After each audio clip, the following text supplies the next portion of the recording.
दोस्तों, एक गांव में दो दोस्त रहते थे। एक का नाम था सनी और दूसरे का नाम था बंटी। अब दोनों साथ में पढ़ाई कंप्लीट करते और एक कंपनी में जॉब पर लग जाते। कुछ सालों बाद उनकी उम्र हो जाती है, इसलिए वो शादी करने का डिसाइड करते। लेकिन बंटी को हमेशा से लगता था कि वो ऐसी शादी करेगा कि जैसे किसने पूरे गांव में की ना हो, और उसी के लिए वो पैसे भी इकट्ठा कर रहा होता है। जब उसकी शादी होती है तो बहुत सारा खर्चा करता है, क्योंकि उसे सभी लोगों को दिखाना था कि उसके पास कितना पैसा है। अब बंटी अपनी शादी बहुत ही कम पैसों में करता है। वो बस कुछ गिने चुने लोगों को इन्वाइट करता है और ज्यादा खर्चा ना करके अपनी शादी कर लेता है, इसलिए उसका शादी का खर्चा बच जाता है। फिर वो उन पैसों को इन्वेस्ट करने का डिसाइड करता है, लेकिन उसे स्टॉक मार्केट की ज्यादा नॉलेज ना होने के कारण वो इंडेक्स फंड में इन्वेस्ट कर देता है। वहाँ उसे 15% का रिटर्न मिल जाता है। वो सोचता है कि जब उसके बच्चे बड़े हो जाएंगे तब ये पैसा उसके काम आएगा। बंटी ने इन्वेस्ट किए थे 10 लाख रुपए 30 सालों तक, और उसे रिटर्न मिला था वो था 15%। तो जब बंटी 30 सालों बाद उन पैसों को देखता है तो वो खुद चौंक जाता है, क्योंकि जो 30 साल पहले उसने 10 लाख रुपए इन्वेस्ट करे थे वो आज 6,62,11,771 रुपीज बन चुके, और बंटी आज उस इन्वेस्टमेंट से करोड़पति बन चुका है। अगर बंटी पूरी जिंदगी भर भी मेहनत करता तो भी इतना पैसा नहीं कमा पाता। उस दिन बंटी को पावर ऑफ कंपाउंडिंग समझ में आती है, और फिर बंटी ये बात अपने बेटे को बताता है। उसे स्टॉक मार्केट को अच्छे से समझने के लिए कहता है। अब बंटी का बेटा बड़ा हो गया है, उसने स्टॉक मार्केट की काफी अच्छे से पढ़ाई की, और उसे कंपाउंडिंग के मैजिक के बारे में तो पहले से ही पता होता है, इसलिए वो अपने पैसों को खुद इन्वेस्ट करता है। जहाँ उसे 20% का एवरेज रिटर्न मिलता है, वो अगले 15 सालों तक उन पैसों को इन्वेस्टेड रखता है। 15 साल बाद जब बाप बेटे ने उनके इन्वेस्टमेंट को देखा तो दोनों को ये यकीन नहीं हुआ, क्योंकि उन्होंने अपने 6.6 करोड़ रुपए को इन्वेस्ट किया था और आज वो लगभग 102 करोड़ रुपए बन चुके होते। देखिए, बस एक छोटे से डिसीजन की वजह से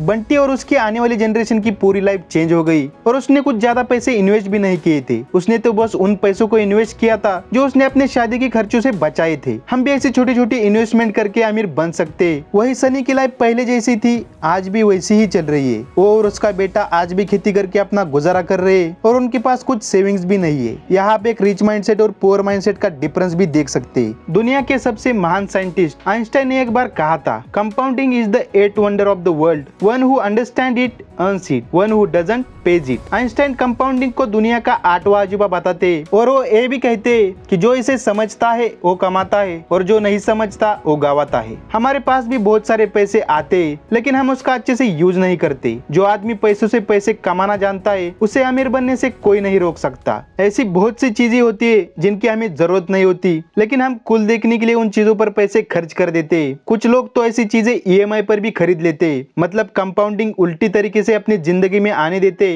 अब लोन या EMI की वजह से रिवर्स कंपाउंडिंग कैसे वर्क करती है ये हम किसी दूसरे वीडियो में देखेंगे। आज कंपाउंडिंग को डिटेल में समझते हैं। द कंपाउंड इम्पैक्ट बुक के जो ऑथर है डैरेन हार्डी, जब भी उन्हें उनसे सक्सेस के बारे में पूछा जाता है तो सारा का सारा क्रेडिट कंपाउंडिंग को देते हैं। वो बताते हैं कि उन्होंने कुछ बड़ा नहीं किया, बस छोटे छोटे स्टेप्स लिए, और वो छोटे छोटे स्टेप्स आज काफी बड़ी वेल्थ क्रिएट करके दे रहे हैं। चलो देखते हैं डैरेन ने अपने लाइफ में इस कंपाउंडिंग को कैसे यूज किया, जिससे कि वो आज इतने वेल्दी बन गए हैं। डैरेन जब छोटे थे तभी उनके मॉम डैड का डिवोर्स हो गया, और फिर डैरेन अपने पापा के साथ रहने लगे। डैरेन के पापा ये बात बहुत अच्छे से जानते थे कि जब माँ का साथ ना हो तो बच्चे का जीवन कैसा होता है, इसलिए उन्होंने डैरेन के ऊपर कोई भी रिस्ट्रिक्शन नहीं लगाई। डैरेन बचपन से एक एवरेज स्टूडेंट थे, वो पढ़ाई में ना ही अच्छे थे ना ही बुरे थे, फिर भी वो इतने अमीर कैसे बन गए। एक दिन डैरेन गार्डन में बैठे बैठे सोच रहे थे कि मैं इतना गरीब क्यों हूँ, अगर मैं अमीर होता तो बहुत ऊपर जा चुका होता और बहुत आसानी से सफल भी हो गया होता। तो उनकी ये सारी बातें उनके डैड सुन लेते। उनके डैड उनसे बोलते कि डैरेन, सिचुएशन मैटर नहीं करती, मैटर करता है तो बस आपका माइंडसेट।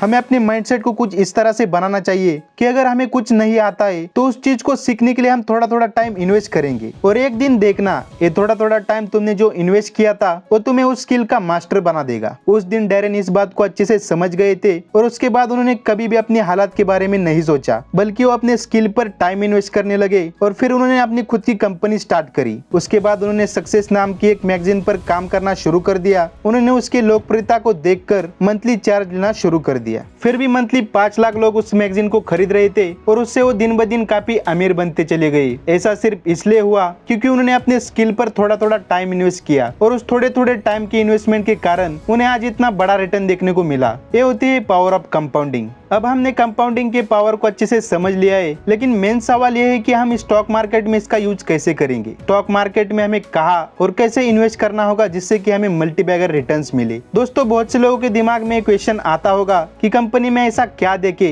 जिससे कि हमें पता चले कि कंपनी सक्सेसफुल होने वाली है या नहीं। मान लेते हैं कि आपका एक दोस्त है जिसकी बहुत टाइम से एक चॉकलेट की कंपनी है और उसे अपने बिजनेस को ग्रो करना चाहता है, इसलिए वो आपको पैसे मांग रहा है जिसके बदले में वो आपको बिजनेस में हिस्सेदारी देगा। तो आप सबसे पहले क्या देखेंगे, क्योंकि आपको अपने पैसे वहां पर इन्वेस्ट करने हैं। कोई भी नॉर्मल आदमी सबसे पहले ये देखेगा कि उसकी फैक्ट्री ने पहले कितना प्रॉफिट अर्न किया है, क्या उसके ऊपर कोई लोन है, क्योंकि अगर उसके ऊपर लोन होगा तो आपके पैसे लेके भाग जाएगा। उसके बाद वो देखेगा कि अगर वो अपने पैसे इन्वेस्ट कर रहा है तो वहाँ पर उसे कितना प्रॉफिट मिल सकता है। अगर वहाँ पर आपको 5 से 6% का प्रॉफिट मिल रहा है तो उसका क्या ही फायदा। इतना प्रॉफिट तो आप एफडी से भी ले सकते हो। अगर वहाँ से हमें 15-20% या फिर उससे ज्यादा प्रॉफिट मिल सकता है तो हम इन्वेस्ट करने के बारे में सोच सकते हैं। उसके बाद ये भी देखना पड़ेगा कि उसकी फ्यूचर प्लान्स क्या है। अगर उसके पास पैसा आ जाता है तो उसका क्या करेगा, नेक्स्ट 5 साल 10 साल में उसका कंपनी को लेकर क्या ड्रीम है। और दोस्तों सेम यही बातें हमें स्टॉक मार्केट में इन्वेस्ट करते वक्त देखनी है। फर्स्ट, क्या कोई कंपनी के ऊपर कोई लोन तो नहीं है। सेकंड,